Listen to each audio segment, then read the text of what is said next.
ఇజ్రాయేలు ప్రజలకి తండ్రిగా ఆయన ప్రత్యక్షమయ్యాడు. ఎలా? తండ్రిగా ఆయనకు ప్రత్యక్షమయ్యాడు. నేను అంటాను, తండ్రి ఎక్కడ ఎత్తుకుంటాడు?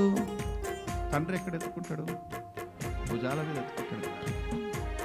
ఇజ్రాయేల్ ప్రజల్ని కూడా భుజాల మీద ఎత్తుకునే నడిపించాడు. కాబట్టే సముద్రం 2 పాయలు అవడం చూశారు. రాత్రిలో అగ్నిస్తంభమై ఉన్నట్టు చూశారు, పగల్లో మేఘస్తంభమై ఉండట చూశారు. ఇజ్రాయేల్ ప్రజలు అన్నీ చూసుకుంటూ వచ్చారు. అవునా? అన్నీ చూసుకుంటూ వచ్చారు. కాబట్టే ఎలా చూసుకుంటూ వచ్చారంటే తండ్రి భుజాల మీద ఎత్తుకున్నాడు కాబట్టి అన్నీ చూసుకుంటూ వచ్చాడు. ఒక తండ్రి కనుక నడిపించి ఉంటే ఏవి కనిపించే కాదు. ఎత్తైన పర్వతాలు లోతైనవి మాత్రమే కనిపించే, కానీ నడిచేవాళ్ళు కాదు. తండ్రి భుజాల మీద ఎత్తుకున్నాడు కాబట్టి బాధ్యతగా వాళ్ళని నడిపిస్తూ వచ్చాడు.